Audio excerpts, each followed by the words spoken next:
कौन से ऐसे ग्रह होते हैं जो बताते हैं कि भगवान हमारी पूजा स्वीकार करेंगे या नहीं करेंगे। क्योंकि हमारी कुंडली में एक भाव होता है नवम भाव, जहां पे बैठे प्लैनेट ये हमें बताते हैं कि भगवान जिनको हम पूजने हम हर चीज मांगने जा रहे हैं वो हमारी वो इच्छा वो विश स्वीकार करेंगे।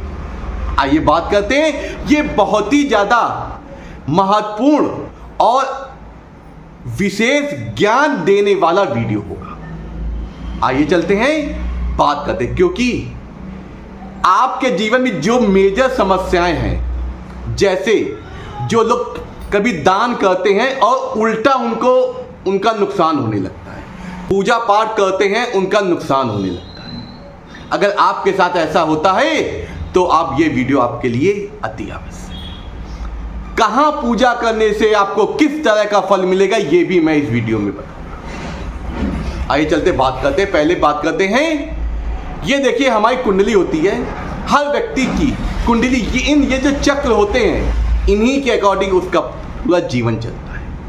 इसमें एक भाव होता है नवम भाव, जो हमारे धर्म का भाव होता है।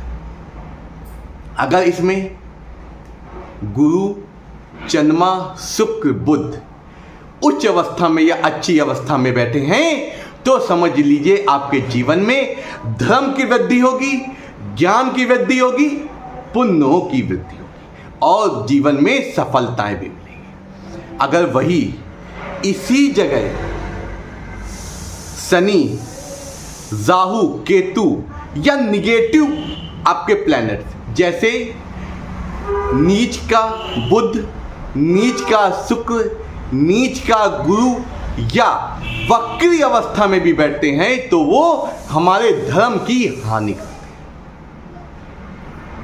तो इस पे बैठे भाव, ये ग्रह अगर इस भाव में बैठते हैं तो ये हमें नुकसान दे करते हैं। उसी श्रृंखला में बताते हैं, अगर इस भाव में गुरु और बुध बैठ जाए और गुरु और बुध दोनों वक्री या नीच अवस्था में हो तो समझ लीजिए ऐसा व्यक्ति बहस बहुत करता है। वो हमेशा दूसरे को आकलन करने लगता है कि ऐसा व्यक्ति, ये सामने वाला व्यक्ति ऐसा है नहीं ऐसा है, वो उसको जज करने लगता है। ये अवस्था, अगर कभी आप कोई चीज समझाते हैं या उसके ईगो को हर्ट कर देते हैं तो वो नहीं ऐसा नहीं हो सकता, ऐसा नहीं करते, तो ये बात कह के मानेगा तो, लेकिन कुछ ही पल में वो वहां से वो भ्रमित हो जाएगा।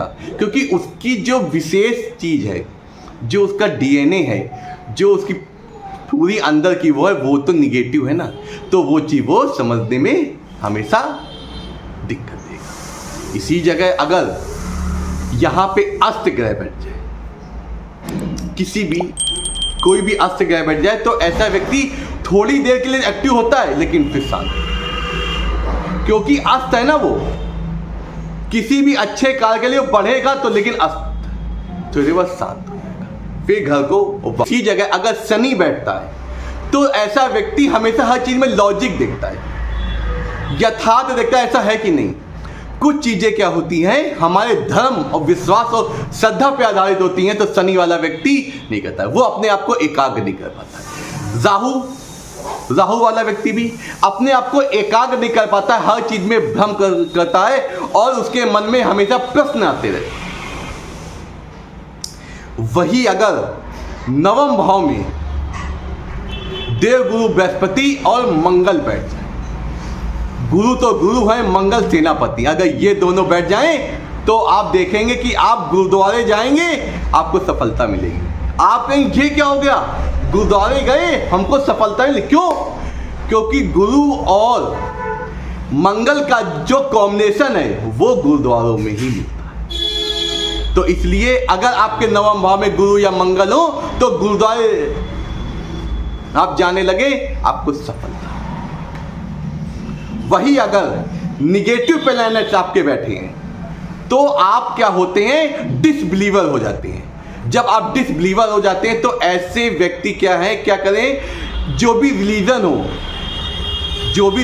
हो उसको उसका फेस चेंज कर दें। उसका अगर वो फेस चेंज कर देंगे, जो उसमें निगेटिव वो आ रहा है ऑटोमेटिक खत्म, तो क्या आया, आपको सफलता मिलने लगेगी। उसी प्रकार अगर इस भाव में 4 नंबर का बुध, 12 नंबर का, इसका मतलब 4 नंबर कर्क राशि का बुध, मीन राशि का बुध या धनु राशि का बुध अगर बैठा हो, तो ऐसे व्यक्ति को क्या होता है, मंदिर इत्यादि में दान नहीं देना चाहिए। लोगों के मन में प्रश्न आता है दान देने में क्या, लेकिन नहीं, सही दान, सही कर्म हमें सफलता दिलाते हैं।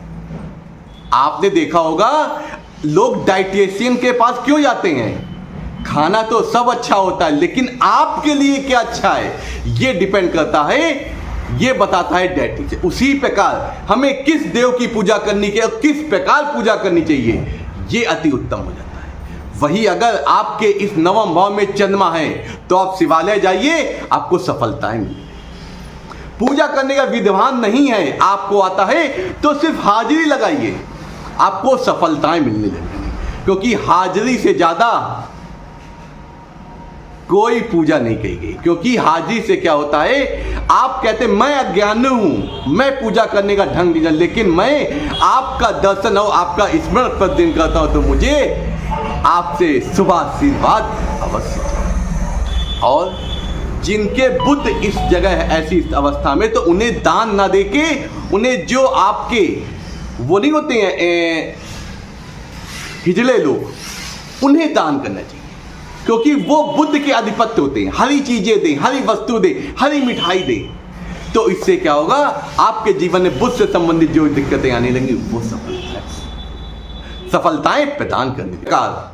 हमें पूजा पाठ इत्यादि धर्म से अगर जुड़ना, हम जुड़ रहे हैं या करते हैं, तो पहले अपनी कुंडली का विश्लेषण, इससे क्या होगा, हमें कौन सी पूजा करनी चाहिए, किस प्रकार पूजा करनी चाहिए, किस ग्रह की पूजा करनी चाहिए, इससे इस प्रकार हम अपने जीवन को सतमार्ग में चल के और आनंददायक बना सकते हैं और ये जान सकते हैं किस देव की पूजा से, कैसी पूजा करने से हमें सफलताएं मिलेगी और जीवन में जो भी समस्याएं आ रही होंगी वो दूर। नमस्कार, आपका दिन शुभ हो।